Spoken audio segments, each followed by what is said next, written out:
Hi there, this is Dawn. Welcome back to my art room and welcome to my YouTube channel. It's lovely to have you join me. I'm very happy to see so many people that are interested in subscribing to my channel and enjoying what I do. In today's video, what I've decided to do is make a bag for my Japanese fabrics. I bought lots while I was overseas, lots of different ones. Here's a few, to name a few. And what I want is somewhere to store them so that they're all together. And so I did a bit of a research, went online, looked for things. I've made pouches with a box pleat bottom so that it sort of like stands flat. But anyway, I just thought I'd go and have a look and see what I could find. So I found this one. It's a free pattern. There's nothing complicated about it. I've just done these measurements. There are two pieces, a front and a back. They're stitched down the side and then the bottom is boxed so that it will stand up, kind of like that. But what I want to do is embellish the front and the back and using my Japanese fabrics. So this is my plan. The bag itself measures 16.5 inches across the top and 10.5 inches down the side, and there'll be a 3-inch square that'll be cut out, which will be where that fold goes, and it'll be stitched along the bottom as well. And it suggested a 1/2 inch seam allowance for the front and the back, and for the lining the same size fabric but a 5/8 of an inch, so a little bit more. I've chosen this fabric. Whew, look at that on the screen. Wow, it's big. It's a piece I bought in China, but it's actually a Kathy Holden piece of fabric. A vintage sole is what it's called. It's actually like a photograph of a real crocheted flower. How cute. But I quite liked it. I thought it'll look nice and bright on the inside. It was a piece I bought. It's big enough, and so I'm going to use that. So the other thing that I'm going to do is I'm going to applique some little girls, little dollies. I have a book called Calico and Stitch. The author is Sue Stitchbury, and she does these Liberty dolls, a very simple fabric piece of dress with a little bit of embroidery for the head, arms, legs, nothing complicated about it. And I thought, because I already have this book, I'm going to use those patterns. So if you would like to have a look at that, sorry, trying to get the glare off the book.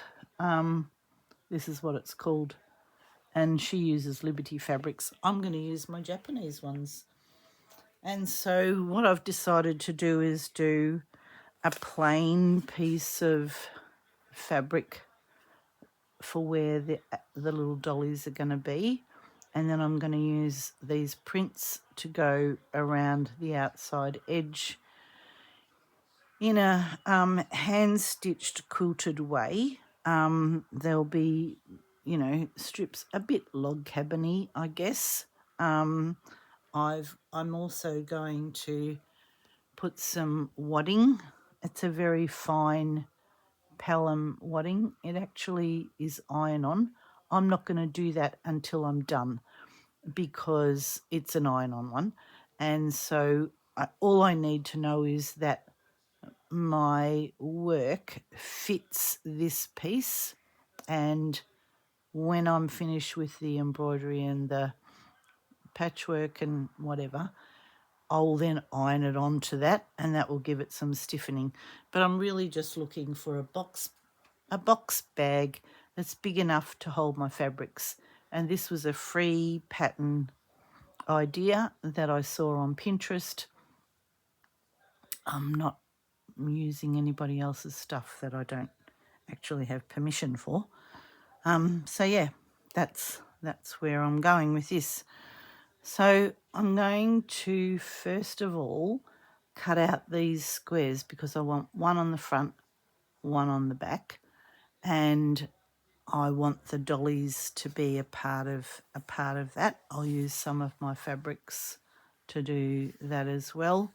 A fairly simple, nothing complicated, just a simple dress design, and then the head, arms and feet will be embroidered.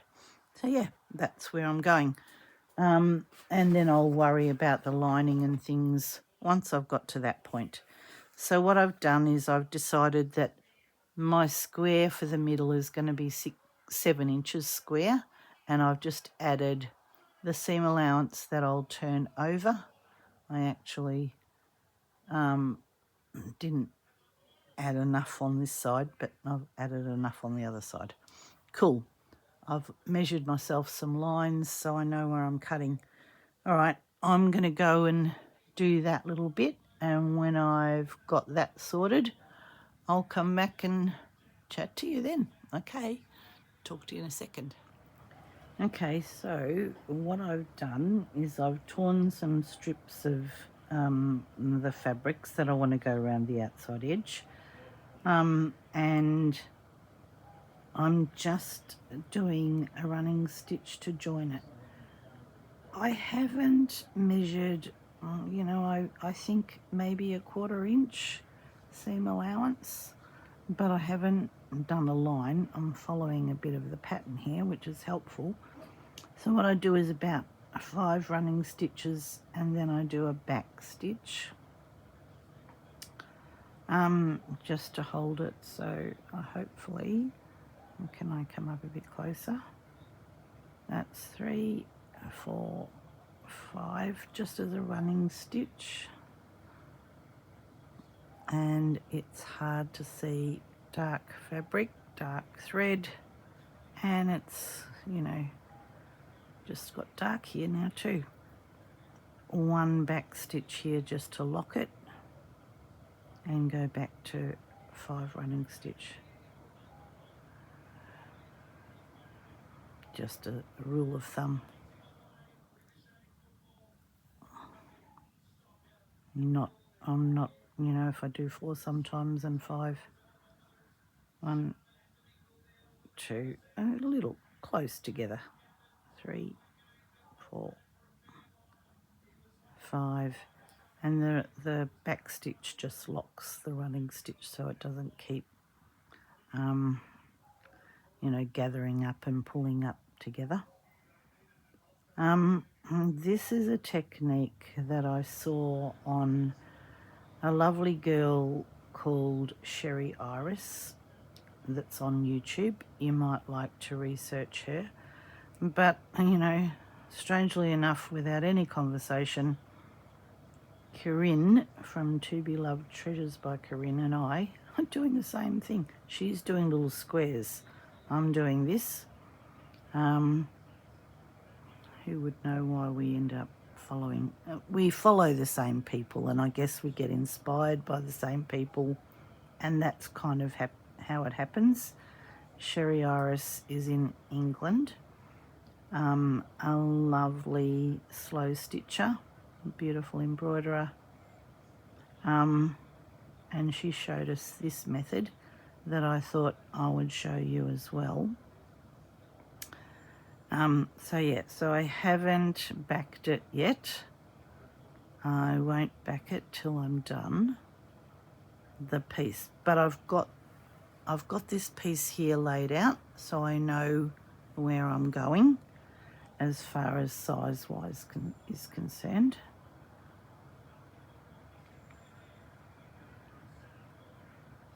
Cool. All right, I've got to that end there. I'm going to finish it off because I don't know where I'm going next. It's just going to be one of those things that whatever tickles my fancy next, really. Okay, so that's it. I'm going to open the seam allowance, because what I'm going to do is come back, which is what Sherry does. So once the seam allowance is opened there, hopefully you can see that, I'm then going to stitch it again, catching right close to that where I've already stitched. I'm going to use a thicker thread and make a feature of it. Okay, let me think about what I'm going to use. Am I going to use embroidery thread, or am I going to use a pearl cotton? Can't decide now. All right, I'm going to put you on stop and I'll make a decision and come back. But the next one is going to go down here, a bit like a log cabin. So that will go down there once I've done the next lay. Back in a tick. Good. Found the thread that I was looking for.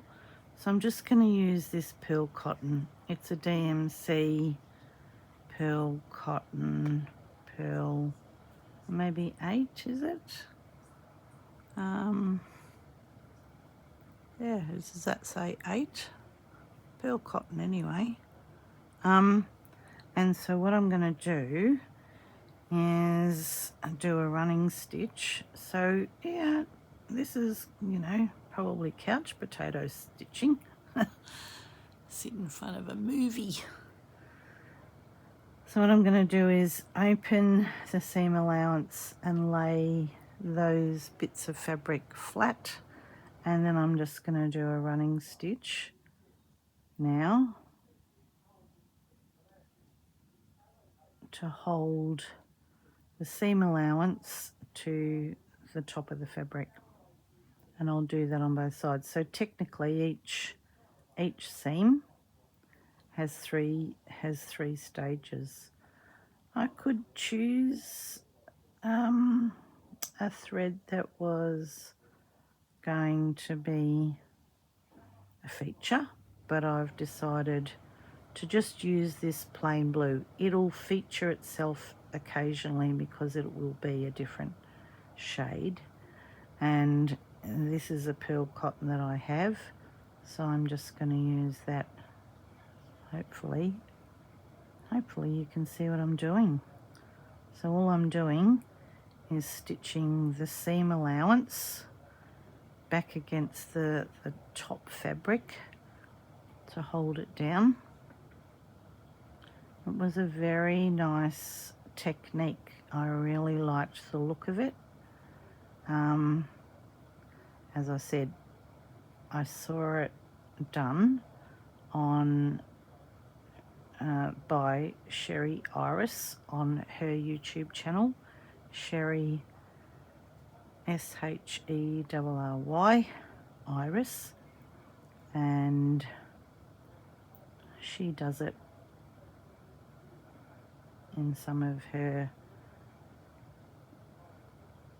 patchwork joining. I can see a bit of airspace in here, so I need to make sure, probably, I don't know if you can see those, I see there's a bit of airspace there. I need to make sure that my stitches are a bit smaller than that in the next one, but it is going to be backed, so it will it'll be okay. Okay, so what I've got is two needles going at the same time. I've got the normal sewing thread on a fairly fine needle, because that's because of what I like, and then I've got the pearl cotton going on another needle. So I've done 2 rows one on either side of the seam allowance, well, where the join is. There's one and one underneath, catching in where I've opened up the seam, just like that, flatten it out. And so I've got this needle going separately so that I'm not having to rethread needles all over the place. Yeah, I'm going to keep going in this way of joining these. It doesn't take very long. It hasn't hardly taken me any time at all, really. I mean, I know I've only done one seam, but you know, it's nice to do. It's nice to just sit and stitch like this. It's nice and slow. There's no pressure. I'm not going to do the applique until I've done all of the patching around the sort of frame it. Obviously didn't go all the way. That chalk line will rub out. Cool. So this is me just going to slow stitch like this.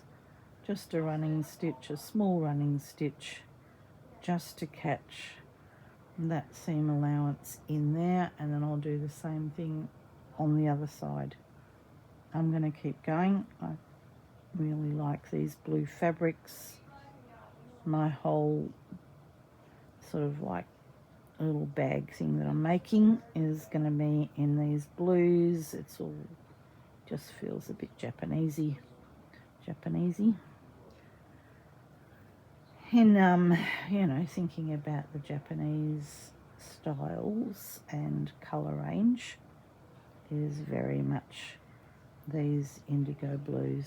So I'm going to keep going with this, and I'll come back to you when I've completed. So I'm going to make sure that I've covered that area there and then all the way. So as I go along,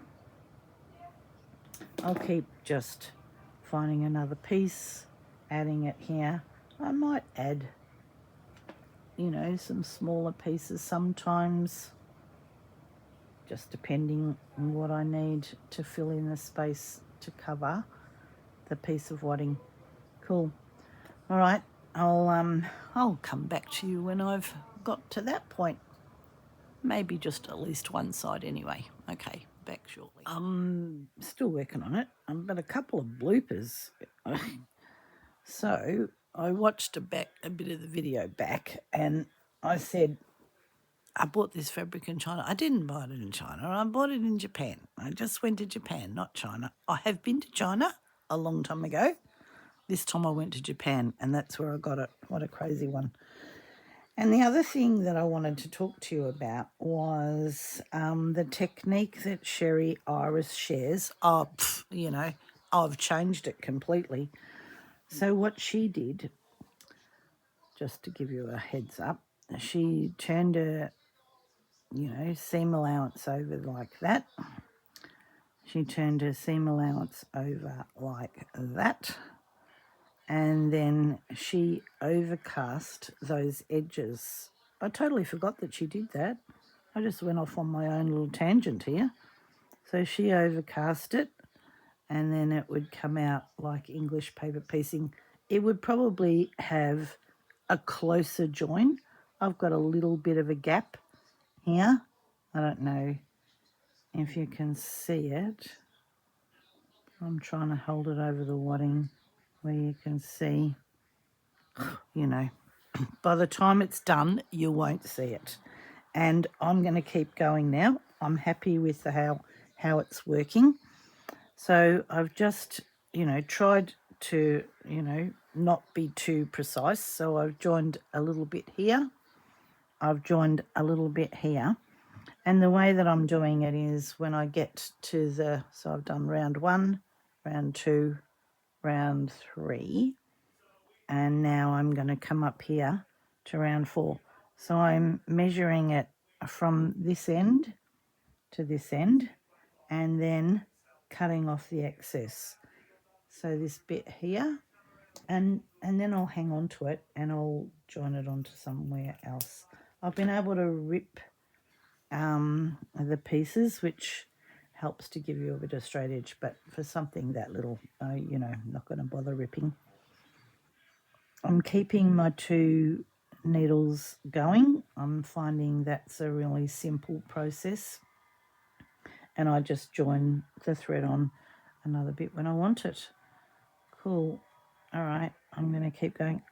Some of these I have no idea if that's the right side or that's the right side, and it's a bit of a guess. And maybe what I'll do is I'll, you know, change it up for another row. I'll do it on another. But when I see long stitches like that, I kind of think that's the wrong side. Don't really know whether it is. No, there's some long stitches there too. So, I have no idea. But anyway, I've sewn it there. I've joined this one. I've done it the same way, joined it, and then put the 2 rows of running stitch, 2 rows of running stitch there.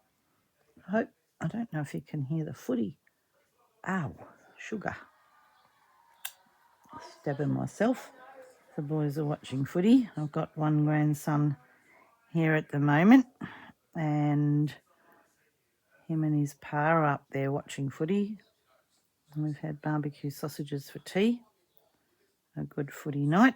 And tomorrow my other grandchildren are coming as well, so there'll be a house full by tomorrow night. So there'll be no videos tomorrow night.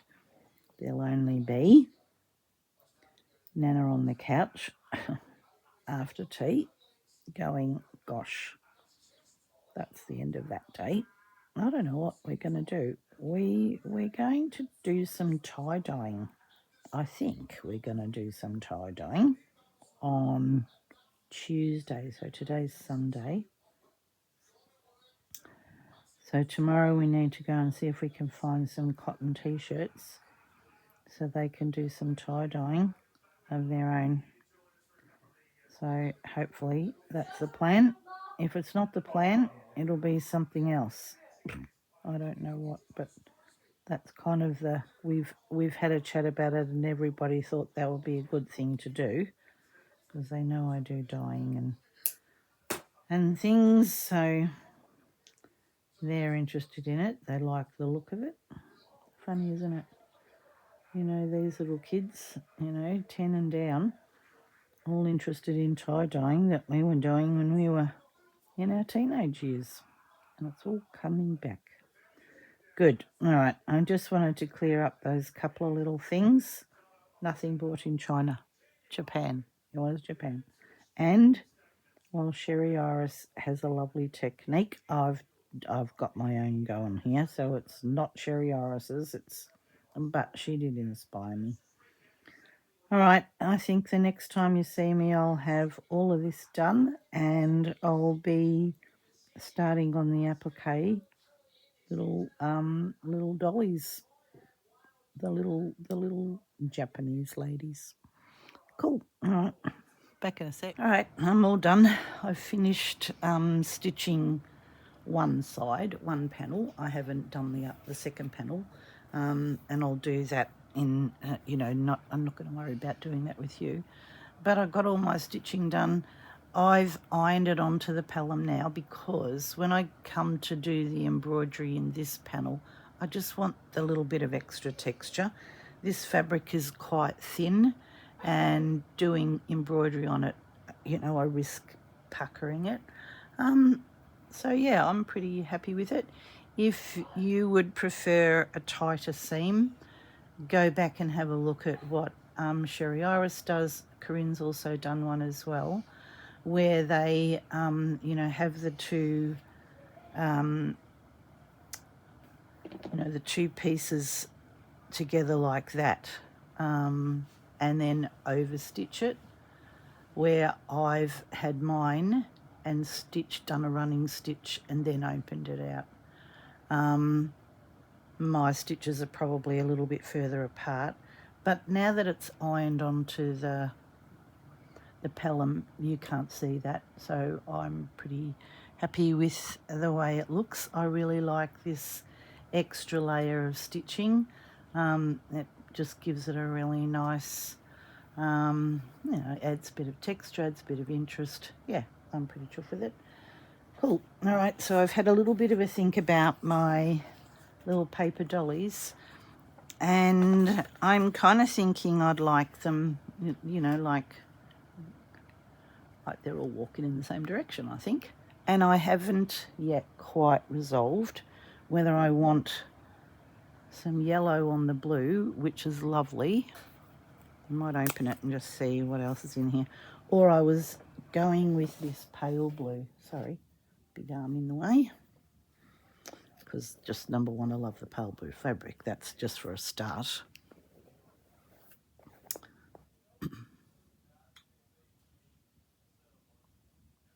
Which looks nice.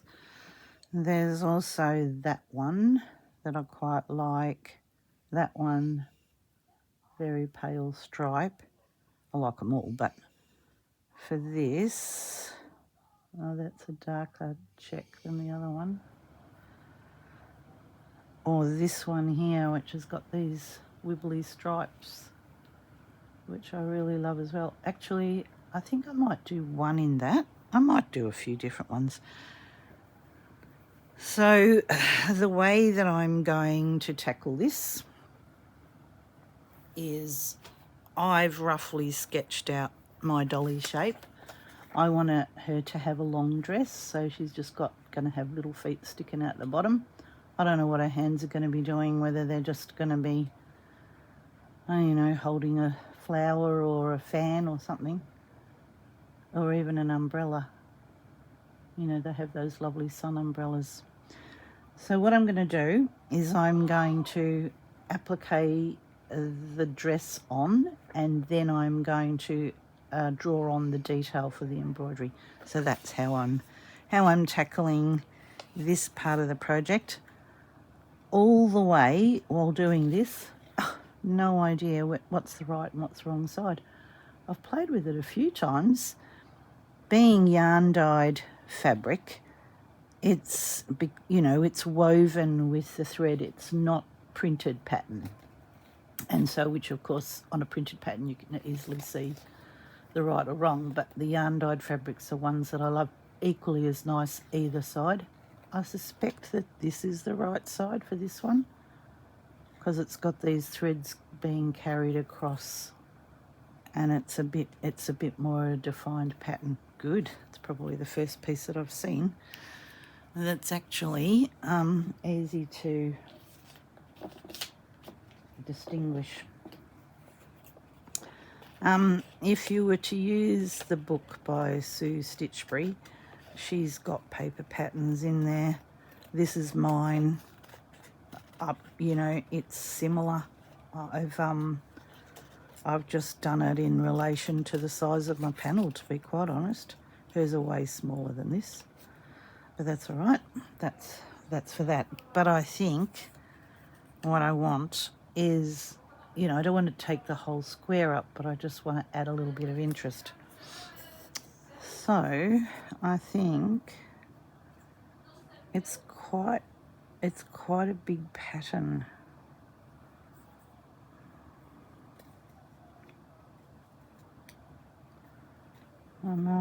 I'm sort of going to get a bit of brown and a bit of blue, I think, with a stripe.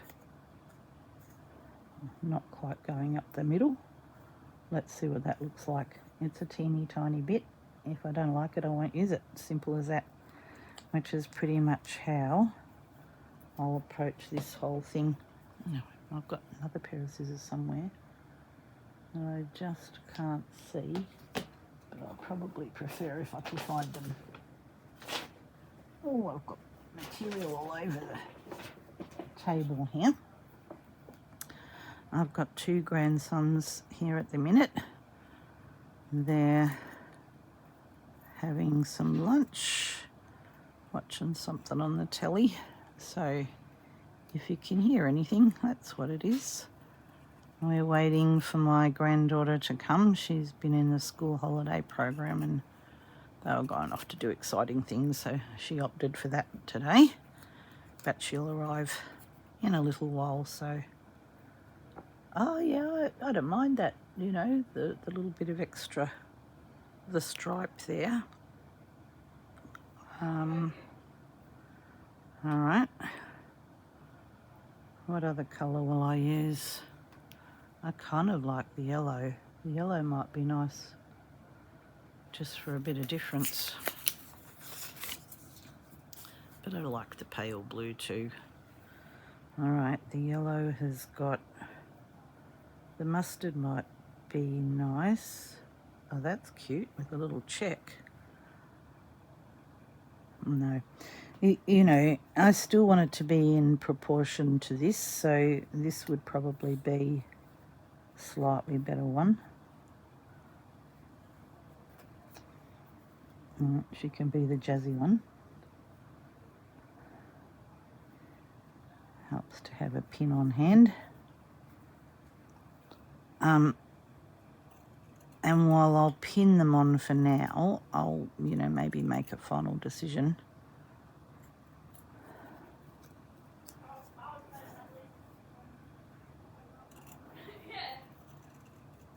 Yeah, sorry, you're going to hear them chattering away to each other.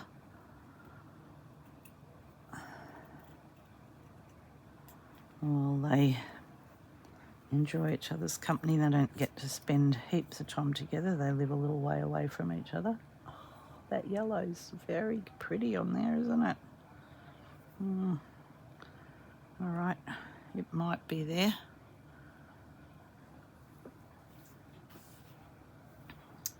Am I going to go for one of these?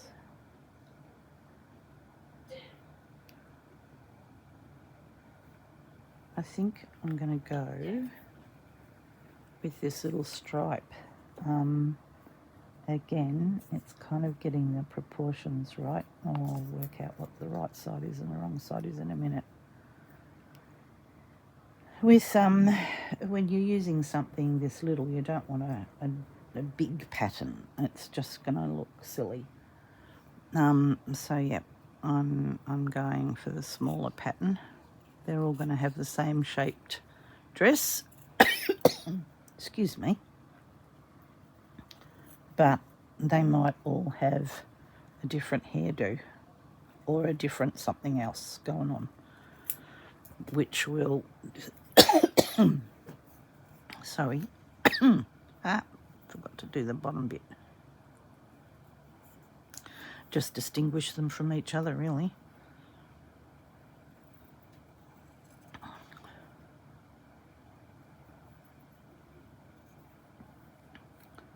It's a bit wonky there.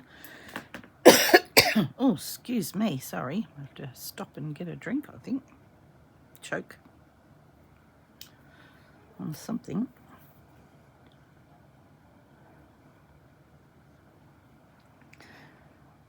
Good. All right. So I'm going to get some embroidery floss and I'll be back in 2 seconds. All right, I've got some threads out that I think will match. This one is kind of a mauvey colour, but I thought it actually went with that one. This is their skin colour, which looks very orange in the video light, but it's not. I'll find a bit of shadow or something. Yeah, it's kind of a bit more fleshy coloured than it is orange. I'm not going to give them orange hair. All right, faces, I mean. I've got a bit of black out for black hair. Maybe one of them might have brownie coloured hair, which that's a weird colour in this light too. I think I'm getting a bit of sunlight coming in, you know, from the window this way. And so I think that's what's causing it to go that funny colour. Anyway, on screen, it's not off screen, so that's all right. And I got this red out because I thought, oh gosh, that looks like fluoro. Heavens above, I wonder if it looks like that for you. For me, it's just like basic red. It's not, in fact, it's like a dark red. It's nowhere near as fluoro-y. So that might be an umbrella or a fan or something. So with these, I'm going to just draw a little head. It's just going to be free style here. That might be a little bit big. Yep. I think that's kind of okay. They'll have hair.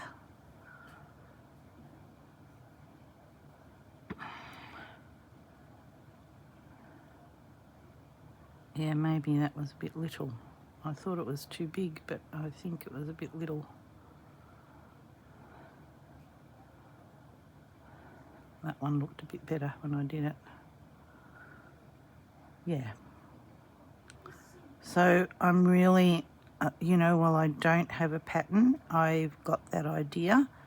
Their hands will probably be here somewhere and their feet will be down here somewhere. Not that you can probably see that. There's a bit of fluff going on there.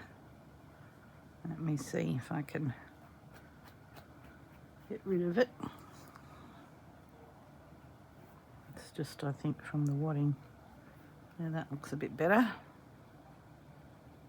I thought they could all just go for a bit of a walk together on here.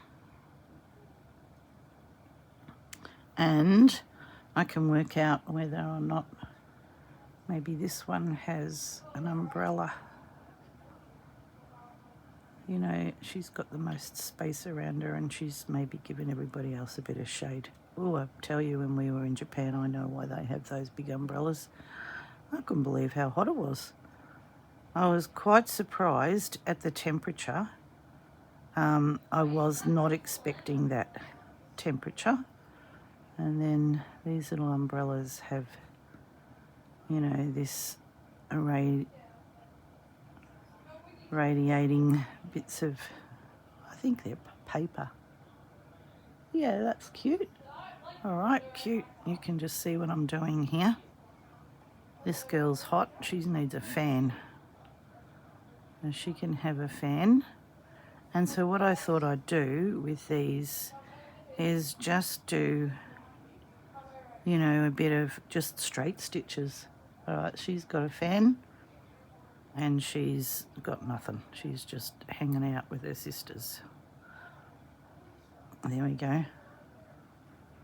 That hand is a bit low. A bit low.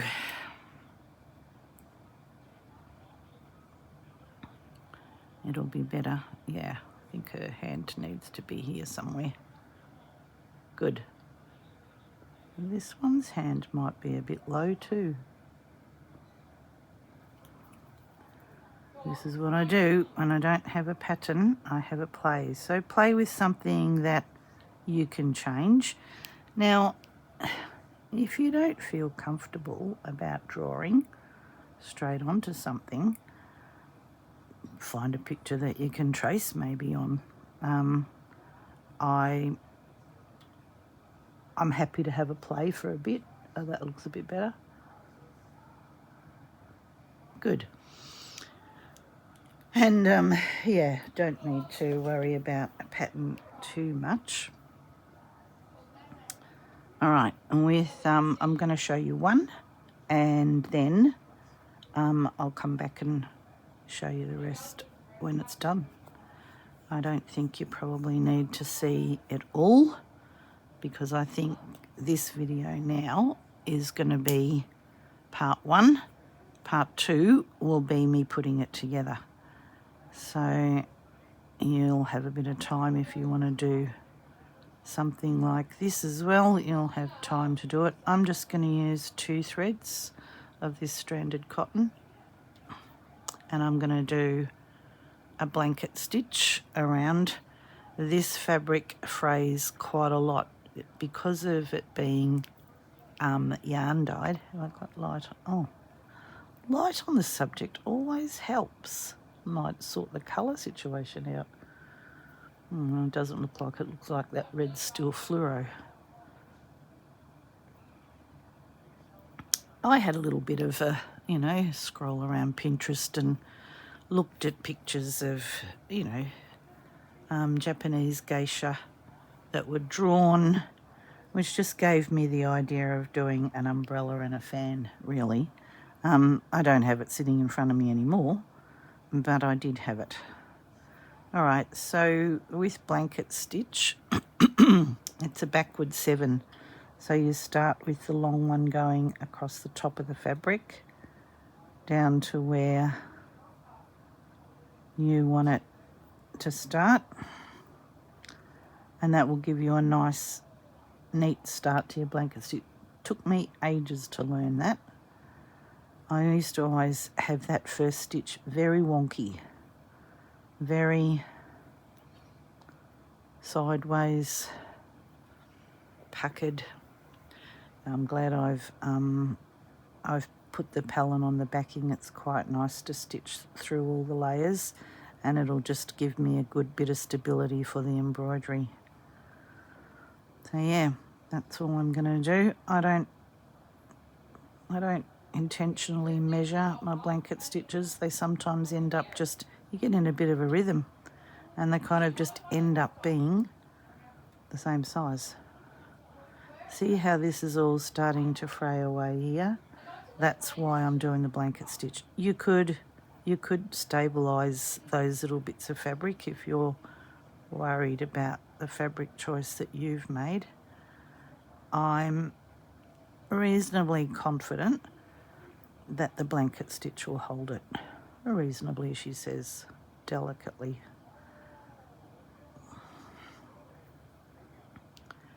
But it's going to be on a container that, you know, while it'll get handled, it's not like an everyday use thing. It's going to sit and look lovely on my bench with all my other Japanese rice bags, but I wanted to do something different. And what I really wanted to do was display the fabric. So I saw the picture when I saw this, had like fabric folded up in it, standing up on end, and I thought, oh yeah, that's exactly what I want to use it for. Can you see? I think it's pretty. You can see the fibres of the fabric sticking up a little bit, but I'm okay with it. I'm not going to worry about it at this point. You know, I'm, like I said, reasonably confident that it will be okay. Good. All right, you can see what I'm doing here. I'll come back. I'm going to just do fill-in stitch for the face, some straight stitches for the hands and legs, straight stitches for the fans, and some straight stitch for the hair. So yeah, that's where I'm going. I might take a photo of it, a bit like it is now. I think I'll finish this one and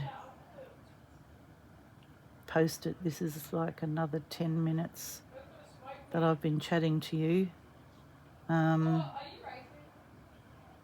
Not sure if you need to see me fill in that. You'll be able to see it done when it's done. The book itself has some instruction on how to do it, so you might like to go and get that information. But because it's very basic straight stitching, it's not going to be something difficult to follow. If that's, I mean, you could cut a piece out, a fabric out, and applique it on as well. Yeah, you could do whatever you want to do, really. I've just decided to do this. Good. All right, I'll take a photo of it when it's done to post, and that'll do me for this little video. I hope you enjoy the change of pace. I've loved stitching it. Not a lot of time. I started it yesterday evening, and I've done a little bit, and it's the next day afternoon, and I'm done. So not a lot of hours, that's for sure. I don't know, whatever it was, not many. It's not a week's work, that's for sure. It's probably, you know, over. I could have stitched later. I just decided not to. I went to bed reasonably early, and I got up this morning and did a little bit, and then I've done, you know, while I waited for everybody else to get out of bed, and then did another little bit after lunch, and I'm ready to do this part. So yeah, not a lot of hours. Cool. All right. I'll talk to you again in my next video when I'll have both panels finished and I'll be ready to put it together. Cool. Talk to you then. Bye for now.